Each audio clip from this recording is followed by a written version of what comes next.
Hello मेरे प्यारे साथियों, सभी का एक बार फिर से तहे दिल से स्वागत है हमारे इस YouTube channel study with Ravi पर। जी हाँ दोस्तों, आज हम बात करने वाले हैं पैरामेडिकल एंट्रेंस एग्ज़ाम 2024 वालों के लिए। जी हाँ, 2024 वालों के लिए आज हम लेके आ गए हैं डाइजेशन सिस्टम यानी पाचन तंत्र का लेक्चर नंबर 1। तो चलिए अपने दोस्तों के पास फटाफट से इस क्लास को शेयर कर दीजिए। जितने भी ग्रुप है सभी में इस क्लास को फैला दीजिए। चलिए स्टार्ट करेंगे आज पाचन तंत्र का लेक्चर नंबर 1। और पूरी कहानी आपको जितने भी पाचन तंत्र जैसे जैसे पाचन भोजन का होता है वैसे इसको पचाकर आपके माइंड में डाल देंगे साथियों, ताकि आप कभी इसका भूलें नहीं।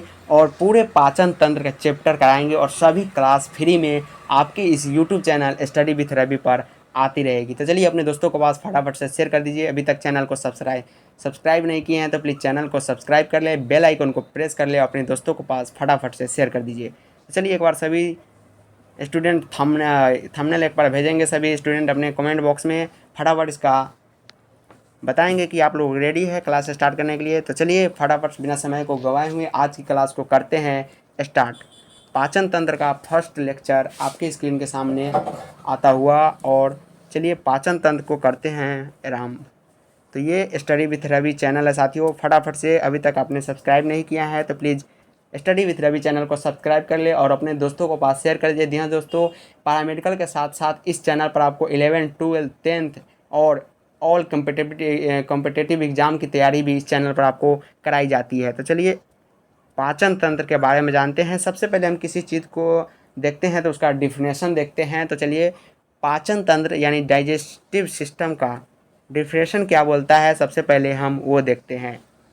सबसे पहले ये कहता है कि जटिल एवं अघुलनशील भोज्य कणों को सरल घुलनशील एवं अवशोषण योग्य भोज्य कणों में परिवर्तन करने की क्रिया पाचन कहलाती है। सिंपल भाषा में आपको हम समझाएं तो मान लीजिए बड़ा बॉक्स है और इसको हमको क्या करना है, गलाना है, पचाना है।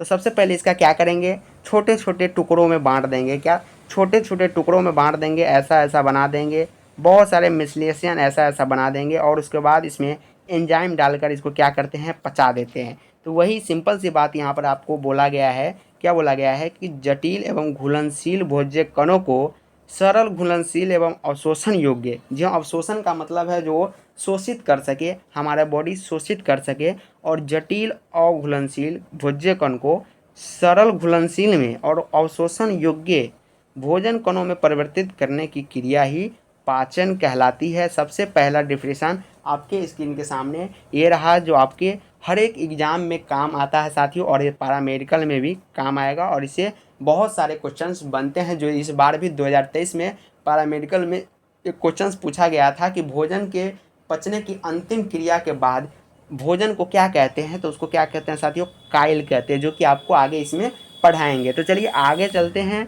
आगे क्या बोलता है, आगे कह रहा साथियों दूसरा नंबर पॉइंट कि भोजन के पाचन की क्रिया 5 चरणों के अंतर्गत पाचन सबसे पहला होता है, उसके बाद क्या होता है, उसका अवशोषण होता है, फिर स्वांगीकरण किया जाता है और मल त्याग में पूर्ण होती है। जी हाँ दोस्तों, पाचन से मल त्याग करने की प्रक्रिया ही क्या कहती है, भोजन की पाचन कहलाती है। क्या, भोजन की पाचन कहलाती है। आशा करता हूँ सभी वर्ड मेरा सभी समझ में आता होगा, आप लोगों को माइंड में ये जाता होगा। तो चलिए अगर अच्छा लग रहा हो तो प्लीज़ चैनल को सब्सक्राइब कर लिए, एक लाइक बनता है साथियों हमारे लिए, और एक लाइक कर दीजिए और अपने दोस्तों को पास फटाफट शेयर कर दीजिए। अगला पॉइंट क्या कहता है, अगला पॉइंट साथियों बोल रहा है कि मनुष्य का पाचन तंत्र मुख गुहा, ग्रसिका, ग्रसनली और अमावस्या छोटी आंत और बड़ी आंत में से मिलकर बना होता है। यह पाचन तंत्र के बारे में बता होगा। ये हमारा मुंह हो गया, मान लीजिए अभी रफली डायग्राम हम बता रहे हैं आपको। ये पाचन तंत्र का जो डायग्राम है आपके थंबनेल पर लगा हुआ, सेम वही बना रहे हैं। तो ये हो गया, ये ग्रसनी ग्रसिका हो गया, यहाँ पर इसका क्या हो जाए, ग्रसिका, फिर यहाँ पर ग्रसनली, उसके बाद ये खुलता है हमारे बॉडी में। तो यहाँ पर क्या होता है, सबसे पहले होता है छोटी आंत, फिर ऐसे घूम के यहाँ से क्या होता है, बड़ी आंत निकलती है। तो ये रहा हमारे डाइजेशन सिस्टम का दूसरा नंबर पॉइंट कि मनुष्य का पाचन तंत्र मुख गुहा से, जी हाँ, हमारे मुख से शुरू होता है, ग्रसिका में पहले जाता है, उसके बाद ग्रसनली में जाता है, उसके बाद आमाशय में, उसके बाद छोटी आंत, उसके बाद बड़ी आंत में जाता है। जी हाँ दोस्तों, उसके बाद हम मल त्याग करते हैं। तो आपसे कभी कभी इसका लाइनिंग भी पूछ सकता है कि बढ़ते हुए क्रम में दर्शाइए कि कैसे भोजन का पाचन होता है। तो सबसे पहले हम यहाँ पर क्या करेंगे, सबसे पहले करेंगे कि मुख से कहाँ, मुख गुहा में, मुख गुहा से कहाँ, ग्रसिका में, ग्रसिका से कहाँ, ग्रसनली में, और ग्रसनली के बाद कहाँ, अमाशय, उसके बाद छोटी आंत, उसके बाद बड़ी आंत। जी हाँ दोस्तों, तो ये इसका क्रम होता है भोजन का पाचन का हमारे बॉडी के अंतर्गत।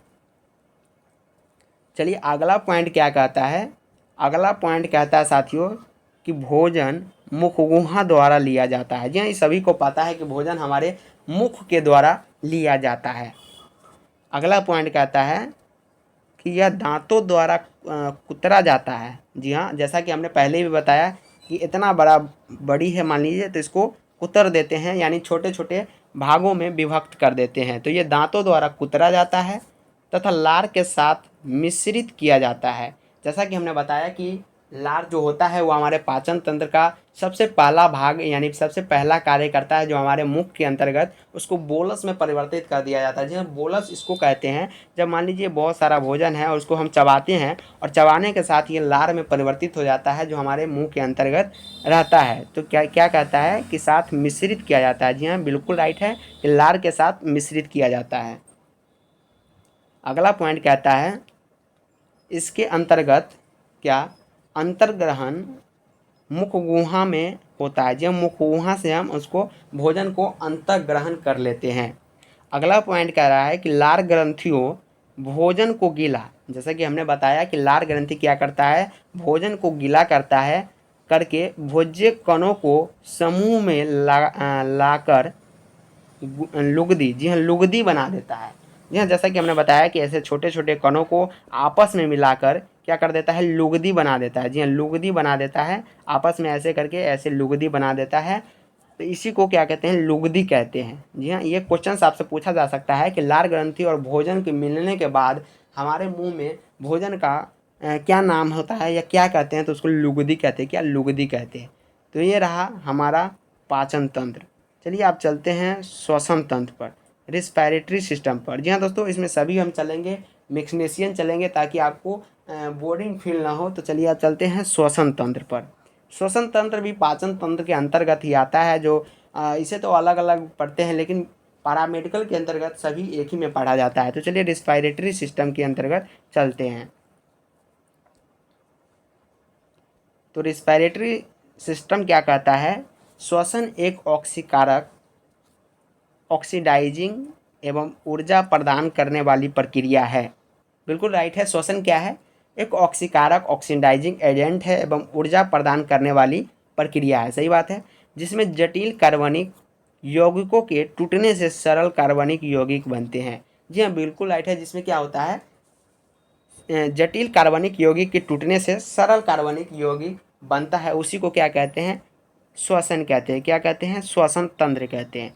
चलिए आगे क्या रहा है, अगला पॉइंट क्या है, सभी आप लोग बारी बारी से समझते जाइए, सिंपल सिंपल सी बातें हैं। अगला पॉइंट बोल रहा है कि श्वसन अंग भिन्न भिन्न जंतुओं में भिन्न भिन्न होता है। जी हाँ, भिन्न भिन्न जंतुओं श्वसन अपना अपना अलग अलग प्रकार से करता है। जैसे आपके स्क्रीन के सामने है फेफड़ा द्वारा।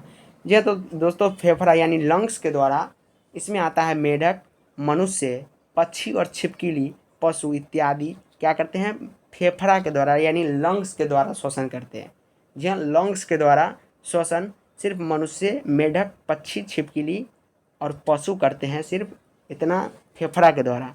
और त्वचा, जी हाँ जी, त्वचा से श्वसन कौन कौन करता है, तो स्किन से कौन करता है, मेढक करता है और केंचुआ करता है, जो स्किन से श्वसन कर सकता है। और गिल यानी गिल से कौन करता है, तो इसमें आपको पता होगा मेढक का लार्वा जो होता है जिसको टेडपोल कहते हैं वो, और मछली और प्रॉन। जी हाँ, प्रॉन क्या होता है, मछली का ही समूह होता है जो बहुत छोटा होता है। ये भी गिल्स के माध्यम से श्वसन प्रक्रिया करता है। श्वसन नाल से कौन करता है, तो जो कीट करता है। कीट सिर्फ ऐसा है जो ट्रैकिया यानी श्वसन नाल का इस्तेमाल करता है श्वसन तंत्र में। अगला है सामान्य शरीर का सतह। सामान्य शरीर सतह से कौन करता है, यानी बाहरी सतह से, शरीर की सतह से, जनरली बॉडी सरफेस से अमीबा। अमीबा को आपको भली भांति परिचित होइएगा। अमीबा इस तरह का होता है, इसका फिक्स आकार नहीं होता है, ऐसे करके अमीबा होता है। और यूग्लिना भी आपको पता होगा, और इत्यादि इसमें बहुत सारे आते हैं जो सामान्य शरीर सतह से श्वसन प्रक्रिया के अंतर्गत आते हैं। चलिए आप जानते हैं कि मनुष्य में श्वसन कितने चरणों में होता है। तो आपके स्क्रीन के सामने दिख रहा होगा, मनुष्य में श्वसन कुल मिला के कितने प्रकार का है, 2 चरण में होता है। जी हाँ, मनुष्य में श्वसन टोटल 2 चरण में होता है। तो फर्स्ट चरण क्या है, सभी आपको ध्यान से देखना है। फर्स्ट चरण बोल रहा है साथियों बाह्य श्वसन। क्या? फर्स्ट श्वसन, बाह्य श्वसन, एक्सटर्नल रेस्पायरेशन। इसमें क्या होता है, इसमें वायु का निश्वसन, यह निश्वसन इंस्पायरेशन एवं उच्छ्वसन होता है। निश्वसन का मतलब होता है साथियों पूरी तरह से वायु को अंतर्गत लेना, यानी अंदर की ओर लेना। और उच्छ्वासन का मतलब होता है अपनी आवश्यकता अनुसार जितने हम वायु को अपने शरीर से बाहर निकाल सकते हैं उसे एक्सपायरेशन कहते हैं। तो इसका मतलब ये होता है। इसमें बहुत सारे स्टूडेंट कन्फ्यूजिंग हो जाते हैं, तो आपको इसमें कन्फ्यूज नहीं होना है। तो निश्वसन आपको समझ में आया होगा कि पूरी अपनी ताकत के अनुसार अपने शरीर के अंतर्गत ऑक्सीजन लेने की प्रक्रिया निश्वसन कहलाती है। और उच्च श्वसन का मतलब है कि अपने शरीर से बाहर निकालने की प्रक्रिया, ऑक्सीजन को बाहर निकालने की प्रक्रिया उच्च श्वसन कहलाती है। इसी को श्वसन बाह्य श्वसन कहते हैं। चलिए आगे चलते हैं। तो इसमें हम सबसे पहले जानेंगे निश्वसन के बारे में। अंतःश्वसन जिसे हम कह सकते हैं, निश्वसन इंस्पायरेशन। फर्स्ट पॉइंट इसमें बोल रहा है साथियों, इस प्रक्रिया में वायु जो है अंदर ली जाती है। जैसा कि हमने बताया कि वायु को क्या करते हैं, अंदर लेते हैं, जिससे डायाफ्राम की पेशियाँ संकुचित होती है। जी हाँ दोस्तों, बहुत सारे स्टूडेंट इसमें कंफ्यूज रहते हैं। यानी कि जब हम वायु को अंदर लेते हैं तो डायाफ्राम क्या होना चाहिए, फूलना चाहिए। बहुत सारे स्टूडेंट आपको ये बोलेंगे कि डायाफ्राम फूल जाता है, लेकिन ऐसा बिल्कुल भी नहीं होता है। क्योंकि जब हम वायु को अंदर लेते हैं तो हमारा डायाफ्राम सिकुड़ता है। जी हाँ, हमारा डायाफ्राम जो होता है, या हमारे पेट और वक्ष गुहा के बीच में जो होता है डायाफ्राम जिसे कहते हैं, जो गुंबद आकार का होता है। तो क्या होता है, जब हम अंतःश्वसन या निश्वसन करते हैं तो हमारा डायाफ्राम जो होता है दबता है। जी हाँ, डायाफ्राम संकुचित होता है, जिससे हम अपनी अंदर तक श्वास को ले सकते हैं। तो डायाफ्राम क्या हो जाता है, वहाँ पर संकुचित होता है एवं डायाफ्राम समतल हो जाता है। जी हाँ, जैसा कि हमने बताया कि चिपटा आकार का हो जाता है, समतल हो जाता है। तो आपसे ये क्वेश्चंस सबसे पहला इस चैप्टर से उठ सकता है श्वसन से, कि अंतःश्वसन के दौरान डायाफ्राम का आकार क्या होता है। तो वो समतल हो जाता है, क्या वो संकुचित होता है। दूसरा क्वेश्चन से पूछ सकता है, क्या वो संकुचित होता है, फूल जाता है। तो आपको क्या बताना है, संकुचित हो जाता है। और सामान्य अवस्था में डायाफ्राम हमारे शरीर में गुंबद आकार का होता है। जी हाँ, ऐसा गुंबद आकार का होता है। आशा करता हूँ ये पॉइंट आपको पूरी तरह से समझ में आया होगा। चलिए अगला पॉइंट क्या है। अगला पॉइंट जाने से पहले साथियों, अगर आपको इस क्लास में मज़ा आ रहा है, एकदम भली भांति आप इसको समझ रहे हैं, तो अपने दोस्तों को पास भी शेयर कर दीजिए, ताकि वो भी 2024 के लिए पूरी तरह से प्रेफुल हो सके और पूरी तरह से अपनी जान लगा सकते हैं पढ़ाई में। चलिए तो आगे चलते हैं। अगला पॉइंट आपके स्क्रीन के सामने।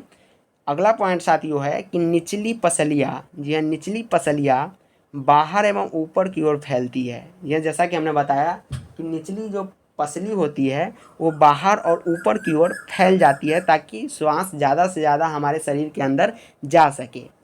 तीसरा पॉइंट क्या कहता है कि छाती फूल जाती है। जी हाँ, छाती क्या होती है, दूसरी ओर फूलती है, लेकिन डायाफ्राम जो होता है वो सिकुड़ जाता है।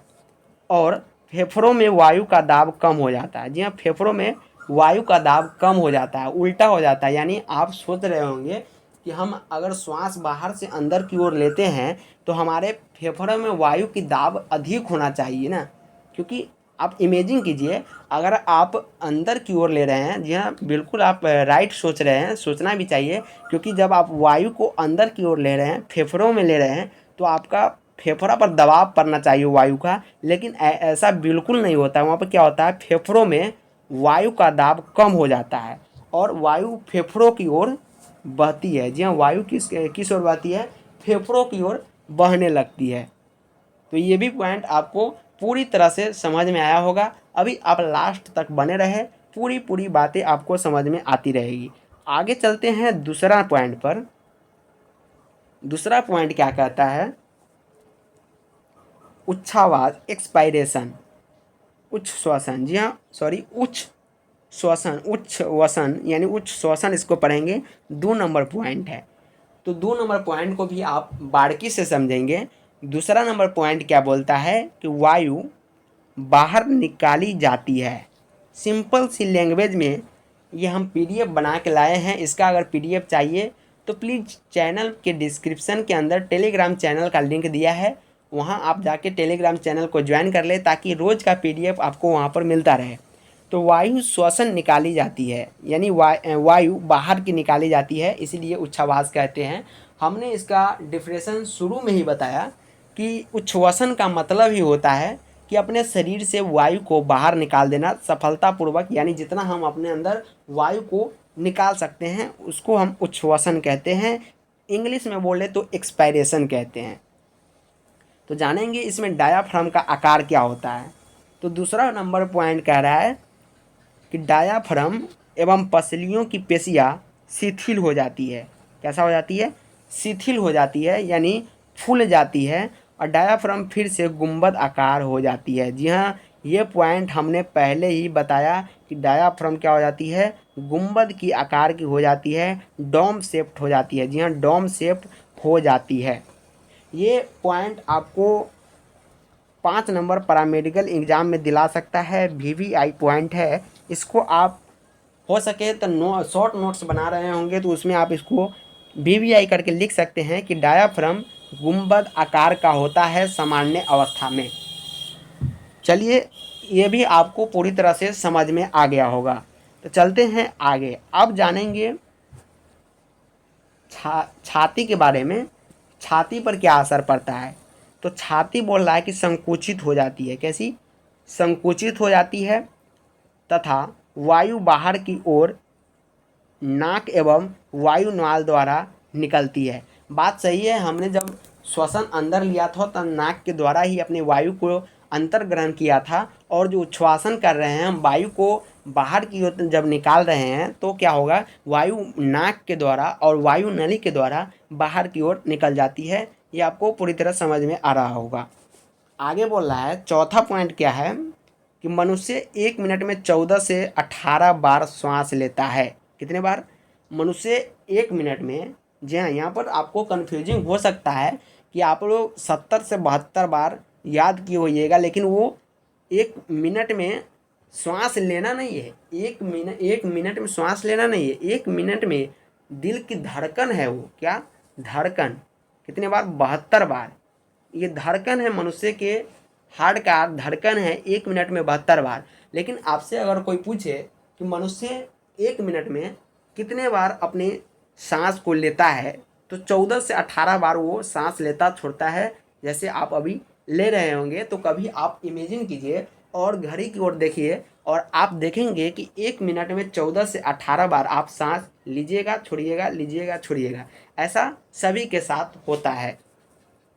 चलिए, अब चलते हैं आगे। अब बात करेंगे अंतःश्वसन की। जी हाँ, हमने अंतःश्वसन की आप बात करेंगे। तो इसमें क्या है, आप लोग लास्ट तक बने रहे। कोई भी लेक्चर को आप देख रहे हैं तो लास्ट तक देखें, तब आपको पूरी तरह से समझ में आएगी। तो अंतःश्वसन, एक्सटर्नल रिस्पायरेशन के बारे में अब हम जानेंगे। तो इसमें क्या है, ये एक जटिल प्रक्रिया है। क्या? जटिल, कॉम्प्लेक्स। जी हाँ, जिसे हम इंग्लिश में कॉम्प्लेक्स कहते हैं। यह एक जटिल प्रक्रिया है जिसमें भोजन के ऑक्सीकरण से ऊर्जा निकलती है। क्या होती है? भोजन के ऑक्सीकरण से ऊर्जा निकलती है। जब हम खाना खाते हैं और उसकी पूरी तरह से पाचन हो जाती है, यानी उसका ऑक्सीकरण हो जाता है, और बिना ऑक्सीकरण से भोजन कभी नहीं पचता। जब उसका ऑक्सीकरण होता है तो उसमें से क्या होती है, हमको ऊर्जा मिलती है, जो ऊर्जा ब्लड के माध्यम से एकदम संरक्षित रहती है और उसका उपयोग हमारा शरीर करता है। तो क्या होती है, ऑक्सीकरण से ऊर्जा निकलती है। चलिए आगे, दूसरा नंबर पॉइंट इसमें बोल रहा है, यह जैव रासायनिक यानी बायोकेमिकल, क्या, यह जैव रासायनिक जिसको इंग्लिश में बायोकेमिकल कहते हैं, साथ में आपको इंग्लिश वर्ड भी ध्यान रखना है ताकि आपको एग्ज़ाम में कन्फ्यूजिंग न हो और आप आसानी से आंसर बता सके। तो यह जैव रासायनिक यानी बायोकेमिकल प्रक्रिया है जो कोशिका में होती है। कहाँ पे होती है, कोशिका में होती है जैव रासायनिक क्रिया। ये भी बात आपको पूरी तरह से समझ में आई होगी। तो चलिए अब चलते हैं आगे। अब हम बात करेंगे जितने बार आपने श्वास लिया वो किस माध्यम से यानी किस मार्ग से होते हुए हमारे बॉडी के अंतर्गत पहुंचा। यानी मनुष्य में वायु का मार्ग निम्न प्रकार है। तो चलिए हम जानते हैं कि मनुष्य में जो वायु है, जहाँ हमारे जो आप कहते हैं कि हम ऑक्सीजन लेते हैं वायुमंडल से, तो किस प्रकार हमारे शरीर के अंतर्गत वो जाता है। तो सबसे पहले हमारा नासा छिद्र, जी हाँ, जिसे आप नाक कहते हैं यानी नोज। तो नोज से क्या होता है, ग्रसनी में जाता है। जो आप ध्यान कीजिए, जब आपकी कंठ स्टार्ट होती है, नेक यानी इंग्लिश में जिसे हम नेक बोलते हैं उसको क्या कहते हैं, ग्रसनी कहते हैं। उसके बाद आपको स्वर यंत्र मिलता है जिसे आप सेब कहते हैं आम भाषा में। तो स्वर यंत्र होता है। उसके बाद आपको क्या मिलेगा, श्वसन नाल मिलेगा। जी हाँ दोस्तों, हमारे बॉडी के कभी आपको 3D डायग्राम उसका लाके दिखाएंगे तो हमारे जो मुख के बाद जो खुलता है उसमें दो नालें खुलती है, एक श्वसन नाल होती है और एक भोजन नाल होती है। तो वायु श्वसन नाल से, कभी कभी आपका ध्यान अगर इधर उधर रहता है तो वायु क्या होती है कि वायु की नाल में भोजन प्रवेश कर जाती है, जिसके कारण हमें हिचकी आने लगता है। तो इसी कारण होता है कि हमारे बॉडी में दो नाल होते हैं, श्वसन और वो खाना वाला। तो चलिए उसके बाद क्या होता है, श्वसन नाल के बाद हमारा बॉडी में हवा जो होती है वो श्वसनी में जाती है और श्वसनी से श्वसनिकाएँ वायु कोष्ठ में चली जाती है। उसके बाद क्या होता है कि वायु कोष्ठ उसको ऑक्सीजन को, उस हवा को क्या करता है, विभिन्न कोशिकाओं को अंतर्गत बांटता है, डिस्ट्रीब्यूट करता है। क्या करता है, डिस्ट्रीब्यूट विभिन्न कोशिकाओं में कर देता है। उसके बाद कोशिका क्या करती है, रुधिर के माध्यम से अलग अलग पार्टों में, शरीर के अलग अलग पार्टों में ऑक्सीजन को पहुंचाने का कार्य करता है। कौन, रुधिर, जिसे आप ब्लड यानी खून कहते हैं। चलिए अब हम जानेंगे कि जंतुओं के श्वसन के वर्णक। वर्णक के बारे में हम लोग इसलिए जानेंगे कि आप जो खाना खाते हैं, कोई भी फल फ्रूट जो भी हो, सब्जी हो, उसमें कौन सा वर्णक पाया जाता है। हमारे शरीर में जो खून है उसमें कौन सा वर्णक है, त्वचा है उसमें कौन सा वर्णक है, और हमारे सर पर जो बाल होता है उसमें कौन सा वर्णक है। तो ये सभी जानेंगे। तो जंतुओं के श्वसन वर्णक के बारे में हम बात करेंगे। तो चलिए वर्णक यहाँ पर देखते हैं। ये आपके ऊपर दिख रहा होगा वर्णक, और क्षेत्र या स्थल यानी जहाँ पर वो पाया जाता है, और उसके बाद जो धात्विक समूह होता है, कौन सा वर्णक होता है वो है। तो चलिए यहाँ पर सबसे पहले देखते हैं हीमोग्लोबिन, जो आप बोलते हैं लाल कलर का होता है हमारा ब्लड यानी खून, वो हीमोग्लोबिन के कारण ही होता है। तो उसमें आरबीसी एवं प्लाज्मा अवस्था में हीमोग्लोबिन रहता है और इसमें मुख्य तत्व लोहा होता है। जी साथियों, आपके पैरामेडिकल में इस जो पीडीएफ का जो ये पेज है, इससे एक क्वेश्चन बन सकता है, इसलिए आप इसका स्क्रीनशॉट लेके रख सकते हैं। और उसके बाद आगे चलें तो हीमोसाइनिन, जी हाँ दोस्तों, हीमोसाइनिन ब्लड का ही समूह है जिसे प्लाज्मा कहते हैं। उसमें क्या होता है, तांबा पाया जाता है। क्या होता है, तांबा पाया जाता है, जिसे आप आम भाषा में कॉपर कहते हैं। आगे चलिए, आगे है हीमोएरिथ्रिन। हीमोएरिथ्रिन में आरबीसी अवस्था में ये रहता है। उसके बाद इसमें भी लोहा पाया जाता है। क्लोरोक्लोरीन, जी हाँ दोस्तों, इसमें भी प्लाज्मा अवस्था है और इसमें भी तांबा पाया जाता है। पिन्नोग्लोबिन में क्या होता है, ये भी प्लाज्मा अवस्था में है और इसमें मैग्नीज पाया जाता है। आगे चलते हैं, परिसंचरण तंत्र के बारे में बात करेंगे। सर्कुलेटर सिस्टम के बारे में। इसमें क्या बोलता है कि उच्च बहुकोशिकीय जंतु में आवश्यक पदार्थ की आपूर्ति एवं अनावश्यक पदार्थ का बहिष्करण सीधे कोशिकाओं द्वारा नहीं होता। यानी आपके शरीर में जो भी वेस्ट मटेरियल है और जो भी उपयोगी मटेरियल है उनका उपयोग और उनका उसका जो होता है बहिष्कार जो होता है वो हमारा कोशिका बिल्कुल भी नहीं करता है। तो कौन करता है? इसलिए इन्हें एक परिवहन तंत्र की आवश्यकता होती है।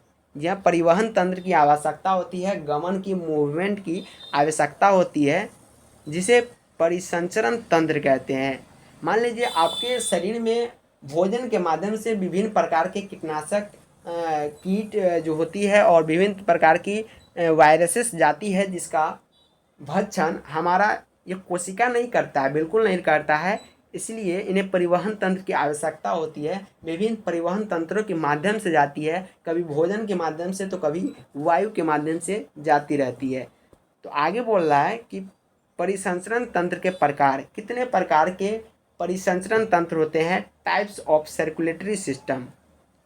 तो जानेंगे परिसंचरण तंत्र कितने प्रकार के होते हैं। तो आपको बता दें साथियों, परिसंचरण तंत्र कुल मिलाकर 2 प्रकार का होता है। कितने? 2 प्रकार का परिसंचरण तंत्र हमारे बॉडी में, शरीर के अंदर पाया जाता है। पहला परिसंचरण तंत्र है खुला परिसंचरण तंत्र, यानी ओपन सर्कुलेटरी सिस्टम। खुला परिसंचरण तंत्र क्या है? रुधिर कुछ समय के लिए रुधिर नलिकाओं में उपस्थित रहता है तथा अंत में रुधिर नलिकाओं से खुले स्थान में आ जाता है। खुला परिसंचरण तंत्र का संबंध इससे है कि आपके बॉडी में जो भी खून है वो वायु की नली के माध्यम से आपके शरीर में बह रही है, या शरीर में खून मतलब फैले हुए हैं चारों तरफ बिना किसी नली के माध्यम से है। तो खुला परिसंचरण तंत्र का संबंध है कि आपके शरीर में जो भी ब्लड बह रहा है वो खुला बह रहा है या किसी पाइप के माध्यम से, किसी नली के माध्यम से बह रहा है। तो खुला परिसंचरण तंत्र का संबंध है जो आपके पाइप के माध्यम से नहीं बह रहा है और इधर उधर भटक रहा है, इसका मतलब ये हुआ। और दूसरा पॉइंट है, इस प्रकार का रुधिर परिसंचरण तंत्र संघ एनेलिडा, यह संघ एनेलिडा के बारे में आप पढ़ेंगे। और संघ एनेलिडा के जंतुओं में जैसे तिलचट्टा भी एनेलिडा के अंतर्गत आता है, प्रॉन भी एनेलिडा के अंतर्गत आता है। और इस समूह का हमने वीडियो पहले ही अपलोड कर दिया है, आप जाके देख सकते हैं, जो कि पैरामेडिकल 2024 के लिए बैच जो स्टार्ट हुआ है उसका फर्स्ट लेक्चर इसी पर है। उसके बाद मकड़ी और कीट, ये भी एनेलिडा संघ का प्राणी है, जो कि सबसे बड़ा संघ इसी को कहा जाता है, क्योंकि हमारे ब्रह्मांड में सबसे ज़्यादा किसी प्रजाति है तो वो कीट की प्रजाति है। और आदि में भी पाया जाता है इस प्रकार का परिवहन यानी परिसंचरण तंत्र। तो चलिए इसमें जानेंगे कि क्या होता है। इसमें रुधिर कम दाब एवं कम वेग से बहता है। जी हाँ, इसमें रुधिर कम दाब, मान लीजिए आपके पास कोई नली ही नहीं है और आपके पास जो पानी है वो पूरी तरह से बह रही है इधर उधर, तो उसमें कोई दाब ही नहीं लगेगा, क्योंकि वो खुला है और वेग भी उसका कम रहेगा। और बॉडी में जब मान लीजिए ये हमारा ब्लड का पाइप है और इसमें जब खून बहेगा तो ये रफ्तार से भी बहेगा, क्योंकि इसका जो सरफेस एरिया है वो छोटा है और इसमें बहुत सारे माध्यम से खून आते रहते हैं जो बहुत ज़्यादा स्पीड में रहते हैं। इसलिए इसमें क्या होगा, वेग भी ज़्यादा होगा और इस पर दाब भी पड़ेगा, इसकी बॉडी पर दाब पर भी असर पड़ेगी। इसलिए इसे क्या होता है, खुला में क्या होता है, तिलचट्टे में परिसंचरण चक्र 5 से 6 मिनट में पूर्ण हो जाता है। इसी कारण जो हमारे घर में तिलचट्टे होते हैं उसमें पूरी तरह से परिसंचरण तंत्र मात्र 5 से 6 मिनट में पूर्ण हो जाता है। अगला पढ़ेंगे बंद परिसंचरण तंत्र, जिसको इंग्लिश में कहते हैं क्लोज सर्कुलेटरी सिस्टम। यह केंचुए, नेरिस और मोलस्का प्राणी होता है। केंचुआ भी एक प्राणी है और एवं सभी कशेरुकियों में पाया जाता है। कशेरुकी का मतलब है कि हमारे शरीर के पीछे जो एक रीढ़ होती है, तो वो रीढ़ जिस प्राणी में पाया जाता है उसको हम कशेरुकी कहते हैं। क्या? कशेरुकी प्राणी कहते हैं। ये आपको समझ में आ रही होगी। दूसरा पॉइंट इसका है कि रुधिर बंद नलिकाओं में बहता है। जी हाँ, यहाँ पर मेन पॉइंट ही है बंद परिसंचरण तंत्र। तो इसका कुछ लॉजिक होगा कि बंद का मतलब क्या है। तो बंद का मतलब सिर्फ एक ही है कि आपका ब्लड ऐसे वैसे बह रहा है या किसी पाइप के अंतर्गत बह रहा है। तो किसी पाइप से अगर बह रहा है आपका ब्लड तो उसे रुधिर बंद परिसंचरण नलिका में बहती है। दूसरा पॉइंट है कि रुधिर अधिक दाब, जैसा कि हमने पहले भी बताया, अगर किसी नली से बह रही है आपका ब्लड तो वो अधिक दाब से बहेगी, क्योंकि उसका सरफेस एरिया बहुत कम है, जगह उसमें बहुत कम है, और खून का स्पीड, ब्लड का स्पीड बहुत ज़्यादा है। इसके लिए उसका दाब भी अधिक होगा और वेग भी अधिक होगा, क्योंकि उसका सरफेस एरिया बहुत कम है। अगला पॉइंट है पदार्थों का आदान प्रदान उत्तक द्रव द्वारा होता है।